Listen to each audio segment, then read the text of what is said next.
Njali ku mukutu guno ogwa KEVIMA Training Center. Mukutu guno tuteekako trainings ez'enjawulo.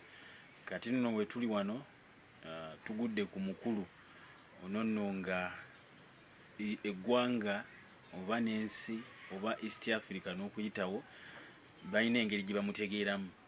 We twamuguddeko naffe ne tusaba okubanga tumweyambisaawo ku mukutu guno ogwa KEVIMA.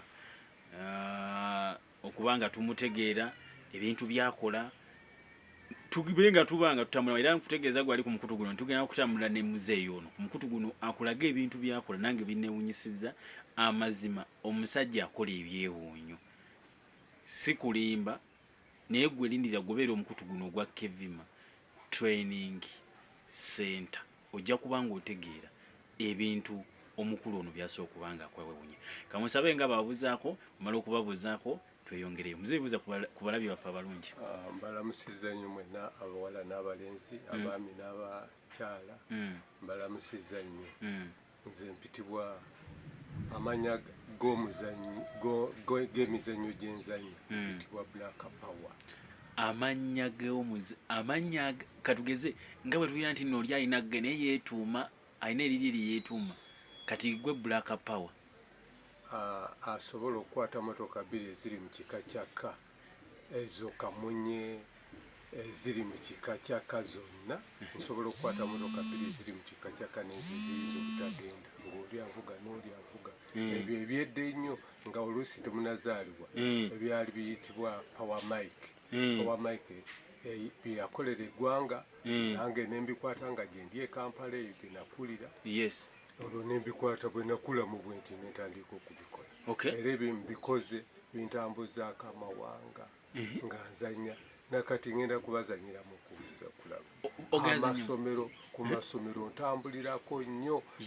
Naye emabegako nali wano mu Uganda nga ntambulira ku masomero nga nzanyirayo akapiira ku waya nkwata emmotoka bwe tugenda ku nnyanja nsobola okukwata amaato agakozesa enjeni nsika abantu n'omukono gumu nga sayidi emu neetisse beetisse n'okukola ebyamagero ebirala bingi okuba nti zena bingi byenkola.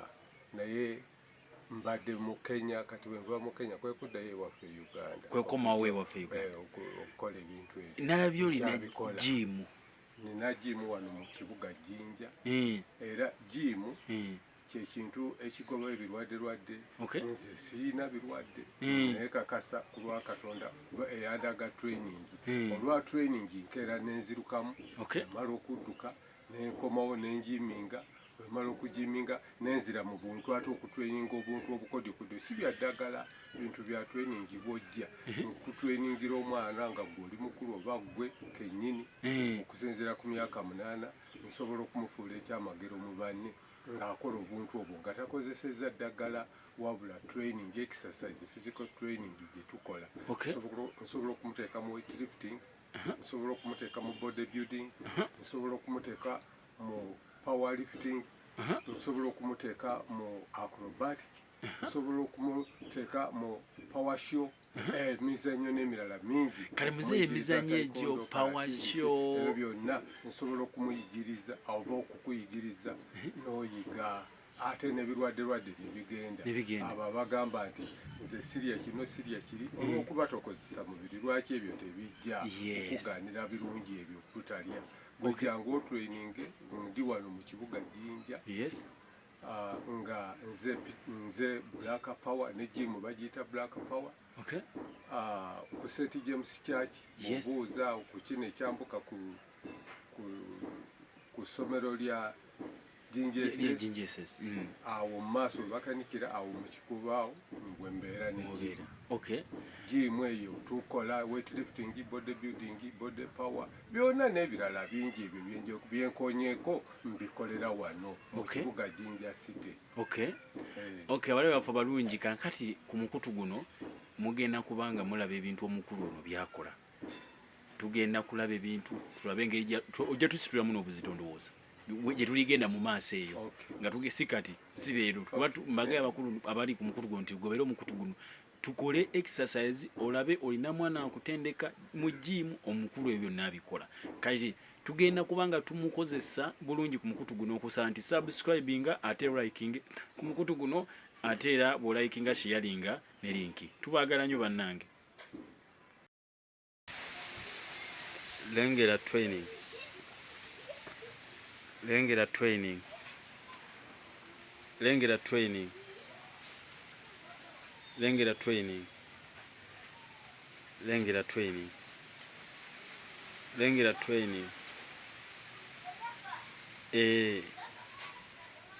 subscribing liking alitambulira kagwa lengera training sagala ogambe lengera training lengera training lengera training lengera training omulabe waffe omwana wa asobola okubanga ayiga ebintu bino eno ebiso omutambuza mangu omukulu no yatambula mwanga lengera training